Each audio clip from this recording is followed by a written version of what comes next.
मकर राशि वालों, चाहे प्राण ही क्यों न चले जाएं, लेकिन अगले 10 दिनों में अपने घर की यह एक छोटी सी चीज भूल से भी किसी को मत दे देना। अगर आपने ऐसा किया और अपनी यह चीज किसी को भी चाहे जाने या अनजाने में दे दी तो आपके जीवन में भयंकर कष्ट, परेशानी और दरिद्रता प्रवेश कर जाएगी और इसका जिम्मेदार कोई और नहीं बल्कि आप स्वयं ही होंगे, क्योंकि आप अनजाने में कर देंगे यह एक भयंकर गलती। दोस्तों, इस एक चीज का संबंध दो बड़े ग्रहों से है और आपकी राशि या आपकी कुंडली में इन्हीं दोनों ग्रहों का एक बड़ा गोचर होने जा रहा है। अब ऐसे में आपने इन दो ग्रहों से संबंधित यह एक चीज किसी को दे दी तो इन दोनों ग्रहों का क्रोध आपको सहना पड़ेगा। अब कौन से हैं ये दो बड़े ग्रह जो आपकी राशि में विशेष गोचर करने जा रहे हैं और कौन सी है यह एक चीज जो आपको संभाल कर अपने पास रखनी है, भूले से भी किसी को नहीं देनी है। इसी के साथ साथ इन दोनों बड़े ग्रह गोचरों का पूरा लाभ आप कैसे प्राप्त कर पाएंगे, संपूर्ण जानकारी पूरे विस्तार के साथ हम आपको बताने जा रहे हैं और वीडियो के अंत में एक ऐसा शक्तिशाली महा उपाय बताने जा रहे हैं जिसे आपको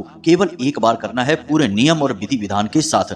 फिर आप देखेंगे कि इन दोनों ग्रहों का सारा सकारात्मक फल आपको प्राप्त होता है और कैसे आप रातों रात लखपति करोड़पति बन जाते हैं और पूरी दुनिया कैसे आपके आगे पीछे नाचने लगती है। जी हाँ मित्रों, तो जयकारा बोलो माता रानी का, महामाई जगत माई माँ भद्रकाली की जय बोलो, माता रानी के सांचे दरबार की जय बोलो। प्रिय दोस्तों, आप सभी का बहुत बहुत स्वागत है मकर राशि भिंड यूट्यूब चैनल पर। इंसान के जीवन में बुरा वक्त क्यों आता है, क्यों वह अपने बुरे वक्त से कभी बाहर नहीं निकल पाता है और क्यों अचानक खुशियों को नजर लग जाती है और जीवन से सुख और चैन गायब होने लगता है। प्यारे दोस्तों, इन सब चीजों के पीछे वैसे तो कई कारण हो सकते हैं, लेकिन एक कारण सबसे बड़ा है और वह है उस इंसान के द्वारा की जाने वाली बहुत बड़ी गलतियां जो वह जाने या अनजाने में कर बैठता है। अब यह तो आप अच्छी तरह से समझते हैं कि ग्रहों की चाल पल प्रतिपल बदलती जा रही है। कभी आपकी राशि में कोई ग्रह गोचर करता है और कभी कोई ग्रह बाहर निकलता है, तो ग्रहों के गोचर के अनुसार जीवन में अलग अलग परिणाम प्राप्त होते रहते हैं और इसी के अनुसार आपको कुछ जरूरी सावधानियां भी रखनी पड़ती हैं और ग्रहों का सीधा संबंध चीजों से अवश्य ही होता है। इसीलिए आपने देखा होगा कि यदि जीवन में कोई तकलीफ है, परेशानी है किसी विशेष ग्रह की वजह से, तो विशेष प्रकार की चीजों को प्रयोग करने के बारे में ज्योतिषी सलाह देते हैं। जैसे कि कोई रत्न धारण करना है, कोई विशेष माला धारण करनी है, रुद्राक्ष धारण करना है या बस केवल जेब में कोई विशेष रंग का, हरे रंग का या लाल रंग का रूमाल रखना है। ये सारी चीजें इसीलिए बताई जाती हैं क्योंकि इन सब चीजों का, या यूं कहें कि हमारे आसपास मौजूद हर एक चीज का संबंध किसी न किसी ग्रह से अवश्य ही होता है। तो अब जो ग्रह आपको लाभ देने जा रहे हैं आपकी राशि में बहुत ही शक्तिशाली प्रभाव रखते हैं। यदि आप अनजाने में उन ग्रहों से जुड़ी हुई चीजों का लेन देन करने लगते हैं, यानी कि किसी दूसरे को प्रयोग के लिए दे देते हैं, तो उस ग्रह की सकारात्मक ऊर्जा आपको छोड़कर उसके पास चली जाती है। अब यहाँ तक तो सब ठीक है कि आपके सारे सुख और खुशियां उसे प्राप्त हो जाएंगी, लेकिन वह ग्रह आपको लाभ देना चाहता था, लेकिन आपने अनजाने में ही सही उस ग्रह से संबंधित चीज किसी और को देकर वह लाभ किसी और के पास पहुंचा दिया, तो अब ऐसे में ग्रह क्रोधित भी हो जाते हैं। फिर वह नकारात्मक प्रभाव आपको देगा और सकारात्मक प्रभाव उस इंसान को देगा। अब यह तो बात है चीजों की, लेकिन कुछ विशेष कार्य भी होते हैं जिन्हें कर देने से ग्रह नाराज हो जाते हैं। तो आज के इस वीडियो में हम आपको न केवल इस एक चीज के बारे में बताएंगे बल्कि उस विशेष कार्य के बारे में भी बताएंगे जो आपको अनजाने में भी नहीं करना है, भूल से भी नहीं करना है। यदि आप ऐसा कर बैठते हैं तो निश्चित तौर पर इन दो ग्रहों का क्रोध आपको सहना ही होगा और आपके जीवन में जो थोड़ी बहुत खुशियों के पल बाकी हैं वे भी आपसे छिन जाएंगे। याद रखना मित्रों कि इंसान ग्रहों से कभी बच नहीं सकता, इनके प्रभाव से कभी दूर हो नहीं सकता है। कोई माने या ना माने, लेकिन सूर्य की वजह से पृथ्वी पर जीवन है, चंद्रमा की वजह से इस संसार में जीवन है और अन्य सभी ग्रहों के आसपास होने की वजह से ही हमारा जीवन शांत और सरल होता है। अब हमारे हिंदू धर्म में ग्रहों की चाल को बहुत अच्छी तरह से समझा गया है और इन्हें जीते जागते देवताओं के तौर पर मान्यता प्राप्त हो चुकी है। अब ऐसा इसलिए होता है कि कुछ विशेष कार्यों से ये ग्रह सकारात्मक फल देने लगते हैं, कुछ विशेष कार्यों से नकारात्मक फल देने लगते हैं। यानी कि सकारात्मक फल यानी कि ये प्रसन्न हो गए हैं, नकारात्मक फल यानी कि ये क्रोधित हो गए हैं। अब ऐसे में आपको इन ग्रहों की चाल का और इनके स्वभाव का विशेष ज्ञान होना बहुत अधिक आवश्यक है। आपने देखा होगा कि जितने भी अमीर लोग होते हैं, जो आगे बढ़ते हैं, तरक्की हासिल करते हैं और या यूं कहें कि अपने जीवन में स्वर्ग के समान जिंदगी जीते हैं, वे सभी लोग कहीं ना कहीं किसी न किसी प्रकार से बड़े बड़े ज्योतिषियों से अवश्य जुड़े रहते हैं। उनके घर में हर एक चीज ज्योतिषियों और वास्तु शास्त्रियों के अनुसार की जाती है। और असल में देखा जाए तो उनकी तरक्की और उनके जीवन में जो उन्नति प्राप्त हो रही है, उन्हें इस सब का कारण यही सब है कि वे ग्रहों की चाल के अनुसार अपने जीवन में समय समय पर बदलाव लाते रहते हैं, कार्यों में बदलाव लाते रहते हैं, रत्न पहनते रहते हैं, कभी कभी तो अपने नाम की स्पेलिंग भी थोड़ी बहुत बदलते रहते हैं। तो कुल मिलाकर देखा जाए तो सीधा सा मतलब यह निकलता है कि यदि आपको अपने जीवन में सारे दुख तकलीफ दूर करने हैं और खुशियां प्राप्त करनी है और बड़ी विशेष कामयाबियां हासिल करनी है, तो ग्रहों की चाल को आपको समझना ही पड़ेगा और कोई दूसरा चारा ही नहीं है। वरना जीवन में यही लगा रहेगा, आज खुशी है तो कल गम है, आज खुशियां मिली और कल छिन गईं। आज कोई काम शुरू किया, थोड़ी सी तरक्की हुई और कुछ समय के बाद काम में लगातार घाटा होता चला गया और वह काम बंद ही हो गया। आपके जीवन की भी कहानी कुछ इसी प्रकार की है। तो अब आप बिल्कुल भी चिंता ना करें। माता रानी की कृपा और आशीर्वाद से हम आपके लिए यह वीडियो लेकर आ चुके हैं। इस वीडियो में जो जानकारी हम आपको दे रहे हैं वह बेहद ही खास है और केवल आपके जीवन से जुड़ी हुई है। अब यदि आपने इस वीडियो को पूरा नहीं देखा, बीच में ही छोड़ दिया, तो निश्चित तौर पर आप स्वयं से बहुत बड़ी दुश्मनी निभाएंगे, क्योंकि आप अपनी जीवन के कष्ट और परेशानियों के लिए खुद ही जिम्मेदार होंगे। प्रिय बंधुओं, हम पूरे मन से माता रानी की सेवा समझकर आपके लिए ज्ञान लेकर आते हैं। अब आपका धर्म बनता है कि आप इस वीडियो को पूरा देखकर इस ज्ञान को अपने जीवन में उतारें, तभी तो आपके जीवन में बदलाव आएंगे। तो बस आपसे निवेदन यही है कि वीडियो आपको अंत तक देखना है, हर बात को समझना है, और फिर भी यदि कोई प्रश्न आपके मन में उठे तो आप हमसे कमेंट करके या व्हाट्सएप नंबर पर सीधे मैसेज करके पूछ सकते हैं। तो चलिए आज के इस विशेष ज्ञानवर्धक वीडियो की शुरुआत करते हैं, लेकिन इससे पहले हम चाहेंगे कि आप माता रानी का आभार अवश्य व्यक्त करें और कमेंट बॉक्स में पूरे भक्ति भाव के साथ एक बार नहीं 3 बार लिखना, जय माँ भद्रकाली कृपा करो। माता रानी की आपके ऊपर पूरी कृपा होगी, पूरा आशीर्वाद प्राप्त होगा और अगले 24 घंटे में आपको 1-2 नहीं 3-3 बड़ी अच्छी और खुश खबरियां प्राप्त होंगी। तो प्रिय बंधुओं, अब ध्यान से सुनो। जो बातें हम आपको बताने जा रहे हैं वे बहुत ही खास है। सबसे पहले हम आपको बताते हैं इन 2 बड़े ग्रह गोचरों के बारे में। सबसे बड़ा ग्रह गोचर शनि का होने जा रहा है। शनि आपके जीवन में, आपकी राशि में विशेष प्रभाव रखते हैं। अब एक ग्रह के तौर पर तो शनि का प्रभाव होता ही होता है, लेकिन शनि की शक्तियां बहुत अधिक हैं। न केवल ग्रह के तौर पर बल्कि कई और पद भी उन्हें स्वयं भोलेनाथ के द्वारा प्राप्त हैं, जैसे कि दंडाधिकारी, न्याय प्रिय, कर्म के देवता और 24 घंटे 7 दिन, जीवन भर, वर्ष भर हर एक इंसान के कर्म का हिसाब किताब करना और उसके कर्म के अनुसार उसे लगातार फल प्रतिफल देते रहना, यानी कि यह बहुत बड़ा कार्य हो गया। तो अब ऐसे में शनिदेव का विशेष ग्रह गोचर आपके जीवन में कई बड़े परिवर्तन लेकर आएगा। अब यदि आपने शनिदेव से जुड़ी कुछ विशेष चीजें, वैसे तो शनिदेव से जुड़ी कई चीजें हैं, लेकिन कुछ चीजें ऐसी होती हैं जिन पर कि शनिदेव का बहुत गहरा और तीखा प्रभाव रहता है। तो यदि आपने शनिदेव से जुड़ी इन चीजों का लेन देन किसी के साथ कर दिया तो आप निश्चित तौर पर अपने लिए बहुत बड़ी आफत मोल ले लेंगे। लेकिन यदि बात केवल शनिदेव की ही होती तब तो कोई समस्या वाली बात नहीं थी।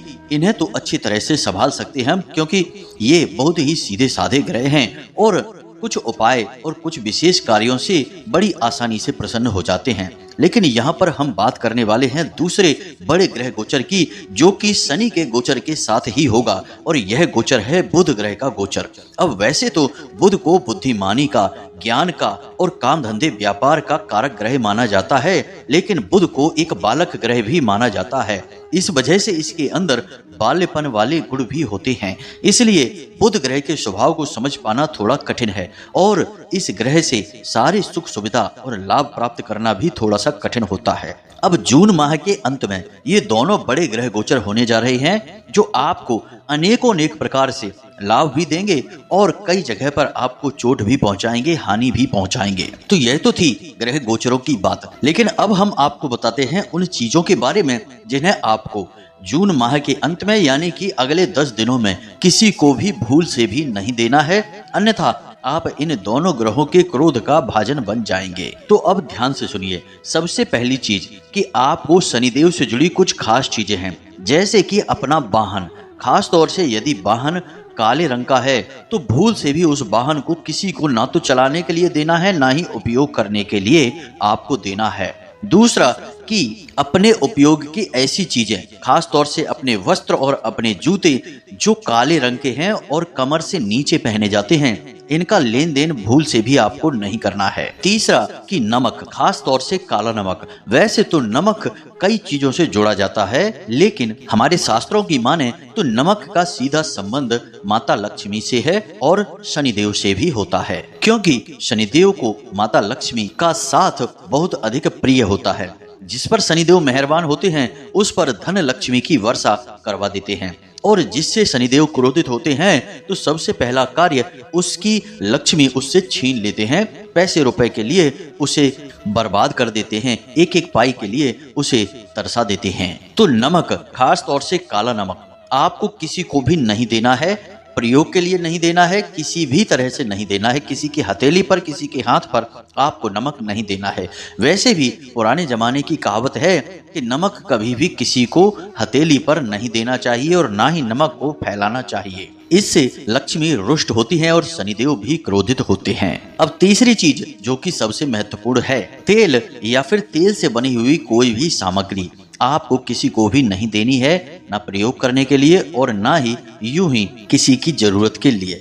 लेकिन अब हम आपको बताते हैं सबसे महत्वपूर्ण चीज कि आपके पास जो सेविंग है, आपके पैसे हैं, रुपए हैं, आपने किसी और कार्य के लिए रखे हैं, लेकिन कोई व्यक्ति आपसे उन रुपयों को मांगने लगता है तो आपको भूल से भी ये पैसे उसे नहीं देने हैं। जी हाँ मित्रों, यह वैसे सुनने में बहुत कठोर लगता है, क्योंकि लोग अपनों से ही मदद मांगते हैं। जब अपने ही मदद नहीं करेंगे तो कौन करेगा।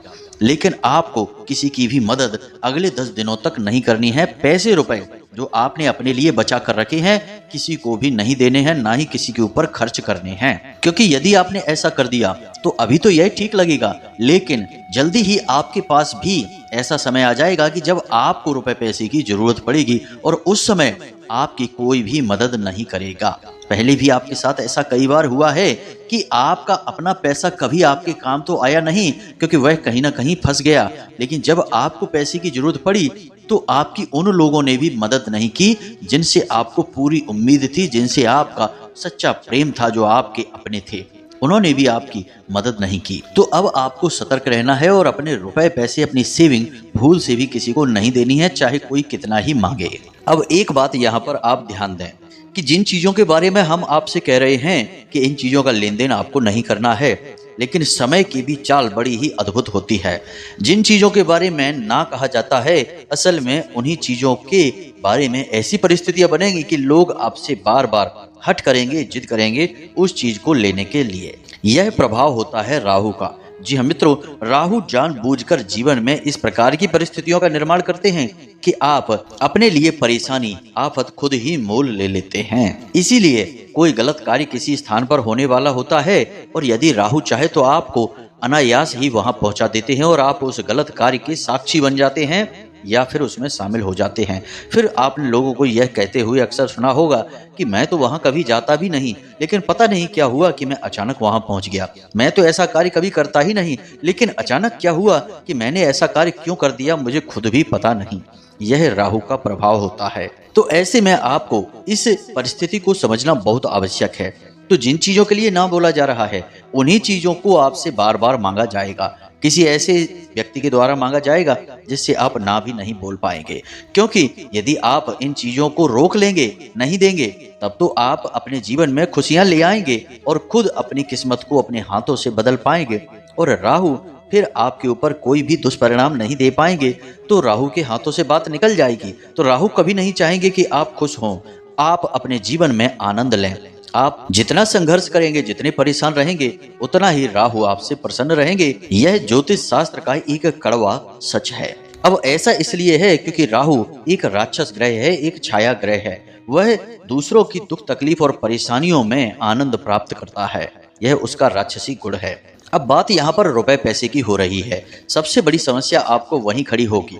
लोग आपसे पैसे मांगेंगे अवश्य। 100% गारंटी के साथ हम कहते हैं कि अगले 10 दिनों में आपसे एक दो नहीं, कई लोग जगह जगह पर पैसे मांगेंगे, लेकिन आपको ना कहना होगा। हालांकि आपके लिए यह कठिन कार्य होगा, फिर भी आपको करना होगा। लेकिन आप इस परिस्थिति का सकारात्मक लाभ भी ले सकते हैं।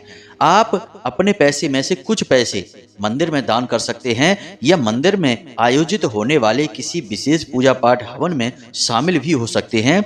अंश दान करके, पैसे दान करके आप अपनी लक्ष्मी को अपने लिए निश्चित कर सकते हैं, प्रसन्न कर सकते हैं। यदि आप अपने पैसे को यूं ही फिजूल खर्ची में ना करके, किसी को यूं ही दान में मुफ्त में ना देकर, बल्कि आप मंदिर में दे देते हैं, या फिर मंदिर की किसी पूजा पाठ हवन आदि में शामिल हो जाते हैं, या स्वयं ही खुद विशेष पूजा पाठ का आयोजन करके पैसे को खर्च करते हैं, तो आपके द्वारा खर्च की गई लक्ष्मी कई गुना बनकर आपके पास वापस आएगी। तो यह तो लक्ष्मी के दान से संबंधित हो गई बातें। अब बात कर देते हैं बुध ग्रह से संबंधित, क्योंकि यह सबसे कठिन कार्य है कि इसे आपको संभाल कर रख पाना। क्योंकि बुध आपसे जरा सा भी विचलित होंगे तो सबसे पहले आपके काम धंधे व्यापार में परेशानियां खड़ी करेंगे, आमदनी के स्रोत बंद करेंगे और आपको मानसिक तौर पर बहुत परेशान करेंगे, चिंताओं से ग्रस्त कर देंगे और भविष्य के लिए अनजाना डर आपको सताने लगेगा।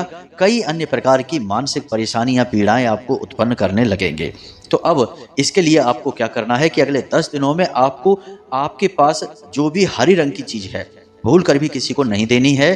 दूसरा, अपने काम धंधे व्यापार से जुड़ी हुई जो बातें हैं, जो योजनाएं हैं, उन्हें किसी को भी नहीं बताना होगा, केवल अपने मन में रखना होगा। तीसरा, कि पैसे के लेन देन जो भी हो रहे हैं वे आपको स्वयं करने होंगे, किसी और पर इसकी जिम्मेदारी आप नहीं दे सकते हैं। और चौथा कार्य, कि आपके दरवाजे पर यदि कोई गाय आ जाती है, जो कि निश्चित तौर पर आएगी ही, तो आपको उसे निश्चित तौर पर कुछ न कुछ खाने के लिए देना है, यूं ही उसे वापस नहीं कर देना है। और इसी के साथ साथ एक और जरूरी कार्य, कि आपको किसी का भी अपमान नहीं करना है, चाहे वह आपका साथी हो, या आपसे निचले पद पर कार्य करने वाला हो, या फिर आपके घर का ही कोई सदस्य हो। खास तौर से महिलाएं, आपको इनका भूल कर भी अपमान नहीं करना है। जी हाँ मित्रों, तो ये तो थी चीजें जिनका आपको भूल कर भी लेन देन नहीं करना है। और खास तौर से अपनी लक्ष्मी, अपने रुपए पैसे किसी को भी अगले 10 दिनों में नहीं देना है। हम बार बार यही बात आपको कह रहे हैं, क्योंकि आपने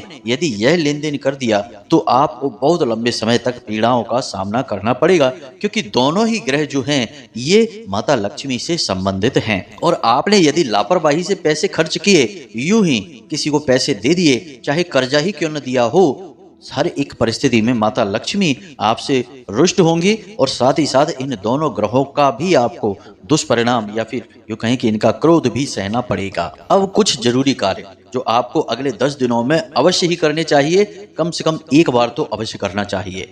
पहला कार्य तो यह है कि आपको भगवान गणेश के मंदिर जाना चाहिए बुधवार के दिन। जी हाँ मित्रों, और भगवान गणेश के मंदिर में जाकर उन्हें प्रसाद, मोदक आदि तो आप समर्पित करेंगे ही, साथ ही साथ घास के 11 गट्ठर, या यूं कहें कि बंडल भी आपको उन्हें समर्पित करने होंगे। यह बहुत शक्तिशाली उपाय है। अब आप समझिए कि यह क्या है। आपको घास के कुछ तिनके लेने हैं और उन्हें हरे रंग के धागे से लपेट लेना है। जी हाँ मित्रों, आप तिनके थोड़े से ही लें, यानी कि 10-11 तिनके आप लें और उन्हें हरे धागे से लपेट लें। यह आपका एक गट्ठर या बंडल बन गया है। ऐसे आपको 11 बंडल बनाने हैं और उन्हें पूजा की थाली में रखकर प्रसाद के साथ ही गणेश जी को समर्पित करना है। अब याद रखें कि बुध ग्रह के अधिपति भगवान गणेश हैं, और गणेश जी को आप प्रसन्न करेंगे तो बुध आपका अपने आप ही सकारात्मक हो जाएगा और आपको विशेष लाभ देगा ही देगा, हर हालत में देगा। अब जब आपने ये घास के गट्ठर भगवान गणेश के सामने समर्पित कर दिए हैं, थोड़ी देर के लिए आप वहीं रुकें और पूजा पाठ करने के बाद थोड़ा विश्राम करें। और उसके बाद जब आपका दीपक शांत हो जाए, क्योंकि आपने जो दीपक जलाया है, जो लौ जलाई है, वह शांत हो जाए, तो आप वे गट्ठर चुपचाप वहां से उठा लें और मंदिर के बाहर निकलकर किसी गाय को अवश्य ही वे गट्ठर खिला दें। जी हाँ मित्रों, उसके साथ साथ आप चाहें तो थोड़ी बहुत घास और भी मिला सकते हैं, क्योंकि गणेश जी के मंदिरों के बाहर घास बिकती भी रहती है, लोग बेचते भी हैं, तो आप उनसे खरीद लें थोड़ी सी घास और उसी घास में ये 11 गट्ठर मिलाकर उस गाय को खिला दें। बस इतना सा आपको करना है और आप देखेंगे कि कैसे आपके काम धंधे व्यापार में उसी दिन से तरक्की शुरू हो जाएगी। और सबसे बड़ी बात कि आपकी वाणी इतनी शक्तिशाली होने लगेगी कि आप जिससे जो बात बोलेंगे वह आपकी बात टाल ही नहीं पाएगा। अब याद रखना कि बुध और शनि आपस में मित्र ग्रह हैं। अब आपने यदि बुध का यह उपाय कर दिया तो शनि भी आपसे अपने आप ही प्रसन्न हो जाएंगे। अब इसी के साथ साथ आप शनिवार के दिन शनिदेव के मंदिर में जाएं और वहां पर छाया दान भी कर दें। ये 2 कार्य आपको कर लेने हैं, बस एक बार करना है, बार बार की जरूरत नहीं है। इसके बाद ना केवल शनिदेव की बल्कि बुध की भी आपको विशेष कृपा और आशीर्वाद प्राप्त हो जाएगा। इसी के साथ साथ आप एक छोटा सा कार्य यदि और कर लेते हैं तो आपको इन दोनों ग्रह गोचरों का बड़ा ही अद्भुत और चमत्कारी परिणाम देखने को मिलेगा। आपको करना यह है कि एक चौकोर हरे रंग का कपड़ा लेना है और उस हरे रंग के चौकोर कपड़े को अपने घर लाकर उस हरे कपड़े पर आपको 5 बार श्रीम लिखना है। जी हाँ मित्रों, श्रीम आप 5 बार लिखेंगे और उसे अपने पूजा घर में कुछ समय के लिए रख देंगे, रात भर के लिए आप रख सकते हैं। यह कपड़ा आप किसी भी दिन ला सकते हैं, कोई विशेष विधान नहीं है। और उसके बाद अगले दिन आप इस कपड़े को अपने पर्स में चुपचाप रख लें, इसे फोल्ड करें और पर्स में अपने रख लें। बस इतना सा आपको करना है। माता लक्ष्मी और बुध ग्रह दोनों की विशेष कृपा आपको प्राप्त होगी और शनिदेव तो आपसे प्रसन्न रहेंगे ही रहेंगे। तो उम्मीद है मित्रों की जो बातें हमने आपको बताई हैं वे आपको अच्छी तरह से समझ में आ गई होगी। अब यदि कोई प्रश्न आपके मन में उठता है तो आप चिंता न करें, कमेंट करके पूछ सकते हैं या फिर वीडियो के डिस्क्रिप्शन में दिए गए व्हाट्सएप नंबर पर मैसेज करके भी पूछ सकते हैं। इसी के साथ साथ आज की इस वीडियो को विराम देते हैं। हमेशा हंसते रहिए, मुस्कुराते रहिए, सकारात्मक रहिए, क्योंकि माता रानी की कृपा और आशीर्वाद आपको प्राप्त हो चुके हैं, तभी आप इस वीडियो को देख रहे हैं। तो प्रेम से बोलो जय माई की, जय माँ भद्रकाली। माता रानी आपके ऊपर कृपा करती रहेंगी, बनाए रखेंगे। धन्यवाद।